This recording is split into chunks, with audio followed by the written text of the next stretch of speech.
আমার ভাইরা, আমার বন্ধুগণ, আল্লাহর পয়গম্বর মূসা আলাইহিস সালাতু ওয়াস সালামের নাম আপনারা শুনেছেন। এই মূসা আলাইহিস সালাতু ওয়াস সালাম একদিন আল্লাহর সাথে কথোপকথন হচ্ছেন, প্রশ্ন করতেছেন আমার আল্লাহকে।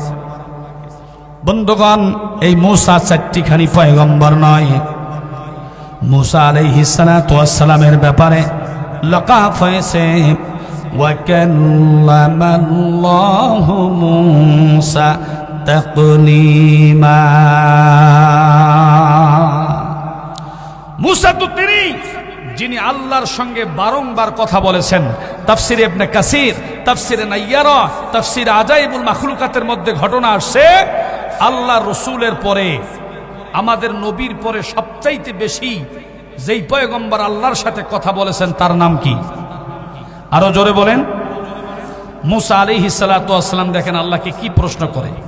আমাদের প্রশ্ন তো হলো প্রেমিক প্রেমিকার সাথে, যারা টিকটক করে বিভিন্নভাবে প্রশ্ন করি, বন্ধু তুমি কেমন আছো, হাউ আর ইউ। এটা যদি পুরুষ পুরুষকে বলতো সেটাও একটা কথা ছিল। এমন ভাবে বলে, আল্লাহ তুমি কি ঘুমাও না, তুমি কি খাও না, তোমার কি নিদ্রা নাই, তোমার কি তন্দ্রা তোমাকে স্পর্শ করে না। আয় আল্লাহ তাআলা, আমি তো মূসা, আমার তো ঘুম হয়, আমি বিভিন্নভাবে টায়ার্ড হয়ে যাই, ক্লান্ত হয়ে যাই। আয় আল্লাহ তাআলা, 18,000 মাখলুক আপনি সৃষ্টি করেছেন, পৃথিবীর সৃষ্টির শ্রেষ্ঠ মাখলুক মানুষকে বানাইছেন। রব্বুল আলামিন, আয় আল্লাহ তাআলা, এত চমৎকার করে সুন্দর সুন্দর সৃষ্টি আপনি বানাইলেন। রব্বুল আলামিন, আমার প্রশ্ন হলো, আপনি কি টায়ার্ড হন না, আপনি কি ক্লান্ত হন না, আপনি কি ক্ষুধার্ত হন না, আপনার কি ঘুম ধরে না, আপনি কি ঘুমান না? যত প্রশ্ন মূসার। আল্লাহ রাব্বুল আলামিন মূসা আলাইহিস সালাতু ওয়াস সালামের প্রশ্ন শোনার পরে রব্বে কারীম হাসি দিলেন। ও বন্ধুগণ, এমন পয়গম্বরের সাথে আমার আল্লাহ পাকের কথা হচ্ছে, এই পয়গম্বরের ব্যাপারে এমনও ইতিহাস আসছে, থাপ্পড় দিয়ে আজরাইলের চোখ কানা করে দিয়েছে। এমন নবী, এমন পয়গম্বর, এমন পাওয়ারফুল, পাওয়ার অফ অ্যাটর্নি, এমন এরকম মানুষ যদি বাংলার এই সোনার বাংলাদেশে যদি থাকতো, আল্লাহর কসম ইসলামকে নিয়ে, দ্বীনকে নিয়ে, কোরআনকে নিয়ে বান্দ্রামি করার দুঃসাহস দেখাবার সাহস পেত না। কথা বলেন ঠিক না বেঠিক? আমার ভাইজান, সুতরাং এই কোরআনের পক্ষে, ইসলামের পক্ষে থাকতে হবে। যারা এই কোরআনের বিরুদ্ধে কথা বলবে, ইসলামের বিরুদ্ধে কথা বলবে, আমার রাসূলকে নিয়ে ব্যঙ্গ করার দুঃসাহস দেখাবে, জিহ্বা টেনে কুত্তাকে খাওয়াতে হবে। রাজি আছো মুসলমান? কারা কারা রাজি আছো? তো হাত আল্লাহকে দেখা দাও। বাংলার জমিনে আমরা দ্বীনের পক্ষে থাকবো, ইসলামের পক্ষে থাকবো, কোরআনের পক্ষে থাকবো। রাজি আছি তো ইনশাআল্লাহ? আর যারাই কোরআনের বিরুদ্ধে কথা বলবে, ইসলামের বিরুদ্ধে কথা বলবে, আমার রাসূলকে ব্যঙ্গ করার দুঃসাহস দেখাবে, গিটাই গিটাই মায়ের শুরু হয়ে যাবে। কথা বলেন ঠিক না বেঠিক? মারতে মারতে এই সোনার ভূখণ্ড থেকে তাদেরকে বিতাড়িত করতে হবে। এরা আবু জেহেলের চামচা, এরা নমরুদের চামচা, এরা নব্য স্বৈরাচারের চামচা। কথা বলেন ঠিক কিনা? আমার ভাইজান, আসুন, পয়গম্বর মূসা আলাইহিস সালাতু ওয়াস সালাম একদিন তার হুজরাখানে বসা, আজরাইলকে আমার আল্লাহ পাঠাই দিয়েছে। এসে সালাম দিয়ে মূসাকে বলতেছেন, আপনি রেডি হন, আপনার জান কবজ করা হবে। সুবহানাল্লাহ কোন? তুমি জান কবজ করবা? বলে জি হ্যাঁ। এদিকে আসো, তাহলে এইভাবে ডাক দিলেন, আস্তে করে একটু এইভাবে একটু বসাই দিলেন। একটা বসা, এক বসানে মানে একটা থাপ্পড়ে একটা চোখ নাই। আজরাইল চিন্তা করলে, আমাকে যেভাবে ডাকাইছে, অর্থাৎ মূসা আমাকে যেভাবে ডাকায়, আমি আসছি মূসার জান কবজ করার জন্য, এখন মনে হয় আমার জান ধরি পালা লাগে। সুবহানাল্লাহ কোন? এইরকম লোক যদি আমাদের এই কয়লার দিয়ারে থাকতো, এই রাজশাহীর কয়লার দিয়ার আপনার হচ্ছে চাপাই নবাবগঞ্জে, এইরকম মানুষ, এইরকম পয়গম্বরদের মতো ভালো মানুষ, সুন্দর মানুষ যদি বসবাস করত, আল্লাহর জমিনে কোরআনের বিরুদ্ধে, ইসলামের বিরুদ্ধে, ওলামায়ে কেরামের বিরুদ্ধে অ্যাকশন নেওয়ার সাহস পেত না। কথা বলেন ঠিক কিনা? আমাদের সামনে এখন মুখ্যম সময়, এমন একটি সময় এসেছে যেই সময় আমরা দেখতে পাচ্ছি আগামীর বাংলাদেশ হবে কোরআনের বাংলাদেশ, ঠিক না বেঠি? আমরা দেখতে পাচ্ছি, পূর্বাভাস লক্ষ্য করছি, আগামীর বাংলাদেশ হবে কোরআনের বাংলাদেশ, আগামীর বাংলাদেশ হবে ইসলামের বাংলাদেশ, আগামীর বাংলাদেশ হবে কিসের বাংলাদেশ? কথা বলে না, কিসের? জামাত ইসলামের বাংলাদেশ। কথা বলেন ঠিক কিনা?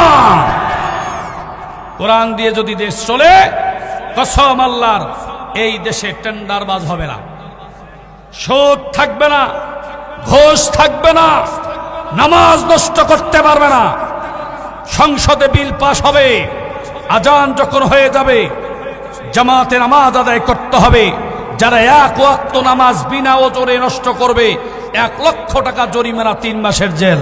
আপনি বলুন, এই কয়লার দিয়ারে বেনামাজি লোক খুঁজে পাওয়া যাবে? এই সমাজ আসতেছে আমাদের সামনে, বলেন সুবহানাল্লাহ। আরো জোরে বলেন সুবহানাল্লাহ, আর একটু আওয়াজ দিয়ে বলেন আল্লাহু আকবার। আমার ভাইরা, এই কোরআন দিয়ে দেশ চলুক আমরা চাই কি চাই না? কারা কারা চাই? আর একটা বার দেখায় দেন, লিল্লাহে তাকবীর, লিল্লাহে তাকবীর। হাত নামান। আমার ভাইজান কষ্ট হচ্ছে। পয়গম্বর মূসা আলাইহিস সালাতু ওয়াস সালাম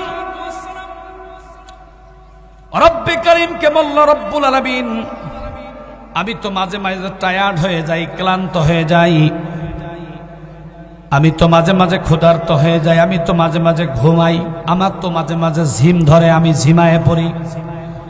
ও বন্ধুগণ, আল্লাহ রাব্বুল আলামিন মূসা আলাইহিস সালাতু ওয়াস সালামের প্রশ্ন শোনার পরে মূসা নবীকে বললেন, মূসা, আমি ঘুমাই কিনা এটা জানার বড় ইচ্ছা তোমার।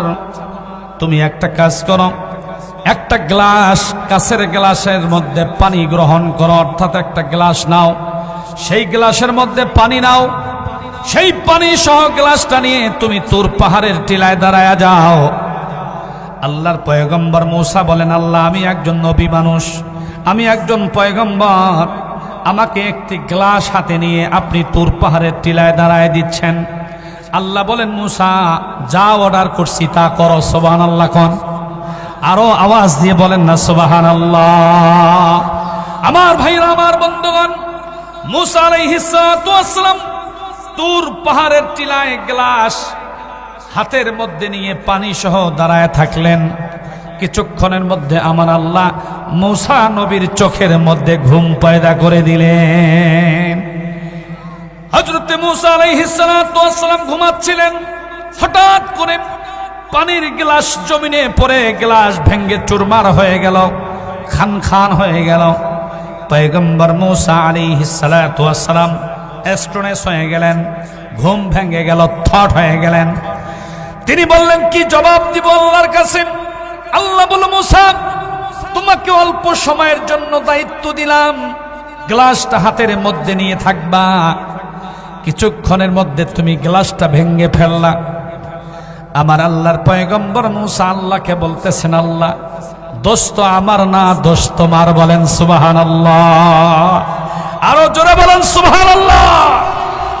কত বড় পাওয়ার, কত বড় ইমানি, কত বড় তেজ থাকলে পরে আল্লাহকে বলতে পারে দোষ আমার না, দোষ তোমার। সুবহানাল্লাহ কোন?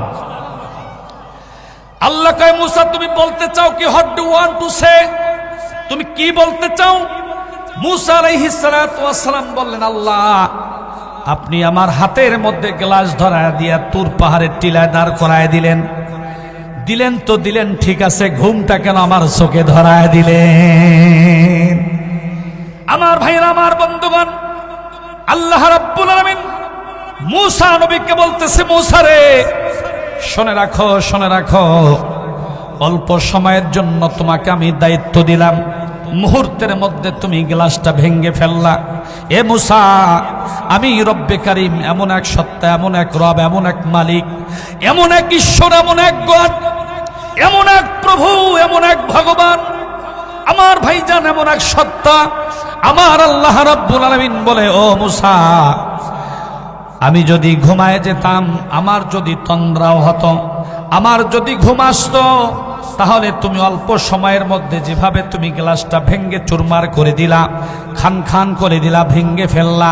মুসারে, আমার যদি ঘুমের প্রয়োজন হতো, আমি যদি ঘুমায় যেতাম, তাহলে জেনে রেখো এই তামাম পৃথিবী, আসমান জমিন একটার ওপরে আর একটা, একটার ওপরে আর একটা, এভাবে টাস টাস করে ভেঙ্গে চুরমার হয়ে যেত। সমস্ত মানুষ নষ্ট হয়ে যেত, ধ্বংস হয়ে যেত, সমস্ত প্রাণীগুলো মারা যেত, সব ধ্বংস হয়ে যেত। তাহলে আমি রব্বে কারিমের বরত্ব বলতে কিছু থাকতো না।